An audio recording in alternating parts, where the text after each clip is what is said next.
Okay, so I guess it's a high time to start. Thank you for joining me on the first of the Cybersecurity Wordplay Totally Intended webinar. For this for this start, we will be talking about partner and vendor relationship ABC, meaning the foundations.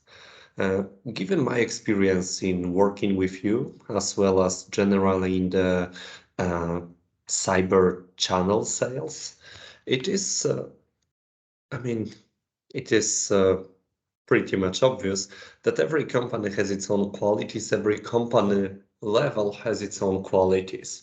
So, without further ado, we will be discussing the vendor and integrator partnership. If there are folks for distribution, please feel free to ask questions, contribute in the feedback, and by all means take best practices.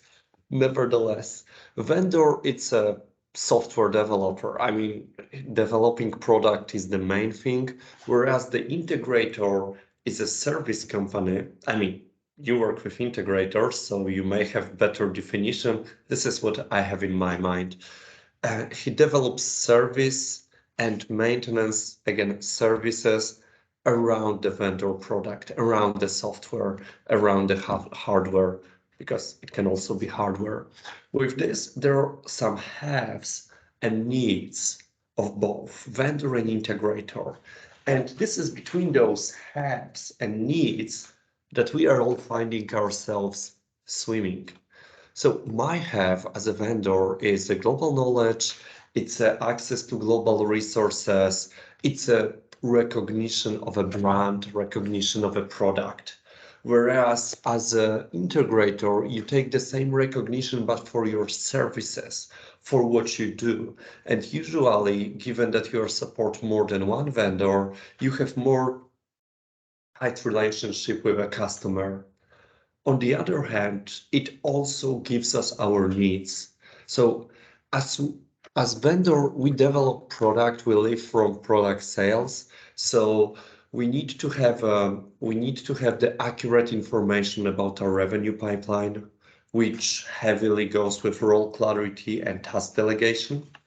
From what I've seen supporting my fellow integrators is mainly project protection, commercial, technical support, pre-sales, post-sales, pushing the support and information, whether it be if it's some kind of reference, is it some kind of subject matter expertise, or simply just to show the support that you are the chosen partner. It also can be information for customer.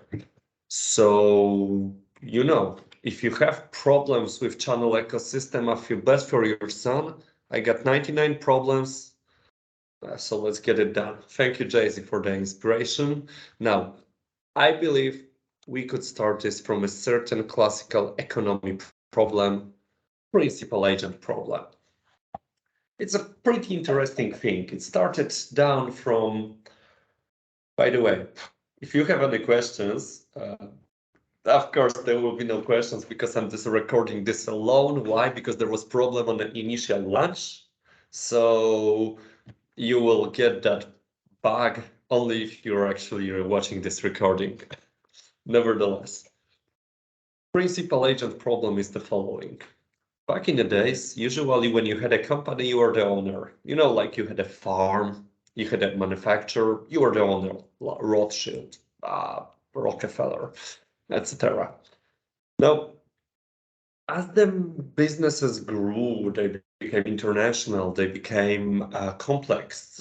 You couldn't manage them by yourself. So you needed to find a manager, and this created certain conflict because I will use a certain example. Let's imagine I'm a manager and there's a vendor owner. There's an owner, and the owner says, "Okay, we have 1 million of revenue, and let's imagine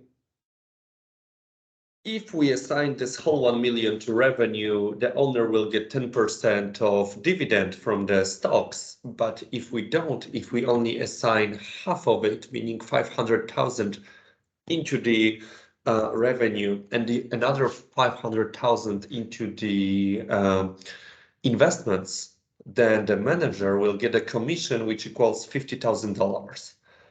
So the owner wants whole million in revenue. The manager wants half of million in revenue, half in investments. Classical conflict of interests. There are also many other things which surrounds it. Usually the manager, the agent knows the surrounding more enough. Given why I even say to you that we are in this principal agent situation. You have it on the sidelines. I mean, we both have certain things which we own, which we need to deliver, and we work from a different positions. So, big example, you have better overview on what is happening when it comes to the local customers because you are there, because you visit them more often. I know better what is the roadmap and how it will be delivered. So this is the kind of situation we find ourselves in. And there are one thing I would like to underline. For us to work good in the future, we need to drop the problem. We don't want to be principal agent. We want to be rather tango and cash, with this firm look. Maybe not in case of Kurt Russell here, but we could be like this. Yeah, a good movie, by the way. Now, I think that there's a good concept from psychology we could use. It's reframing. So it's not conflict of interest. It's priority difference. It's not a problem. It's a situation. If your management is pushing that for this quarter, you need to push another vendor. I get it. I mean, for me, I might have a fire in one part of the region and I cannot focus on the other. All of this requires communication because from communication comes understanding, and this will result in positive work engagement. I mean, positive work engagement because me calling you and saying how I'm disappointed and how bad is the business, it's also work engagement. Guess what? Now, when we reframe that, we can come up with a solution because it takes both of us. Okay, I'm about to become too, telemarketing hyped up, but basically, if we add our product in your service, this will be value. This will be the solution. Solution is not a solution until customer calls it a solution. And we are all guilty of saying that we sell those. Personally, I sell products. I can make it in the solution. Probably I will need your help as an integrator. Bottom line. So with this, I would like to come to a small end with a great screenshot of one of my favorite TV series. Not yet, but okay, my mistake. This is basically what we can do. We take what works, what does not, feedback, go to market, campaigns, product feedback, literally every piece, every nugget of information that we give it from, that we take it during customer meetings, reviews, all the activities that we are doing with the third parties. And if we put communication as communicating the expectations, what we can and we cannot do, the least we will achieve will be the lack of failed expectations. And to be frank, that's a lot. I mean, success is hard to achieve. It's not so common.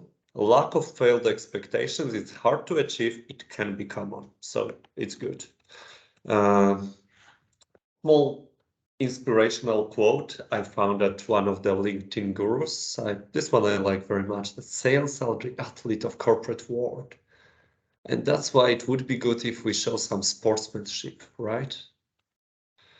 With this, I would like to present our gentlemen SLAs. I mean, these webinars are designed for the SC region. so we are working day by day. Feel free to, take it somewhere else. So first of all, timelines, activities, and judgment. We cannot make customer buy. We cannot make him be interested. I mean, we can persuade. We cannot make. But what we can control is timelines. When something will be done. When I will do something, what is the deadline for a customer? Activities, what we are doing, and judgment based on the experience, how I feel it will result. That's the matter of experience, by the way. The purchase process. We cannot control the process, customer controls it, but by aligning with customers' control of the process, they have deadlines, they have criteria, they have deliverables, we can give ourselves the illusion of the control, which pretty much does wonderful things to the reporting to the management. The credibility is something I play by every day. So bottom line, you have my trust until you lose it. Good news, take your latte, take your time. Bad news, run the stairs. If we lost a project, call me in the middle of the night, please. And we all have our bosses. I mean, you might not like I'm calling you asking when does it close? What's our next steps? Why there has been so much silence? Maybe I'm being negative. Maybe you're not taking this call because you have other priorities. Bottom line, we all have our bosses.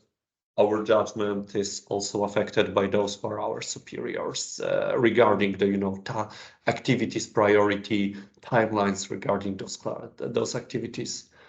They should be considerably not affecting our judgment though, unless it's like a coaching thing where you just get together to a best result. Now's the time for the great slide of my TV series. I hope you cannot make twice the same mistake. Yes, success is side effect of a good job done. Thank you very much, the butcher, and I always forget the guy, Huey. Yeah, Huey. So this is how we could be. I mean, the boys, the team, the guys on the same side of the barricade. And one more time to underline, if we communicate, there's no way we will not understand each other. Even by mistake, we will understand each other more than if we didn't communicate. From that, positive work engagement based on communication. And remember, we are not in the principal agent. We are in a tango and cash effect, meaning priority difference, sometimes not conflict of interest. Thank you very much, and I hope you will like to see our next episode, which will be what if Sherlock Holmes was sales? We will go a little bit into a vendor deal qualification methodology called MedPick. And MedPick is I just try out of my head to focus to go with the acronym. It's like measurement, the evaluation process, decision maker. The second D is decision criteria, decision process. E, pain. I forgot. C, competition. C, champion.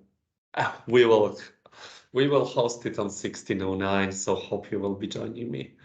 I promise to come prepared. Thanks. If you will have any questions, write me please on LinkedIn. Sorry, what's up? Have a great, lovely weekend. Bye.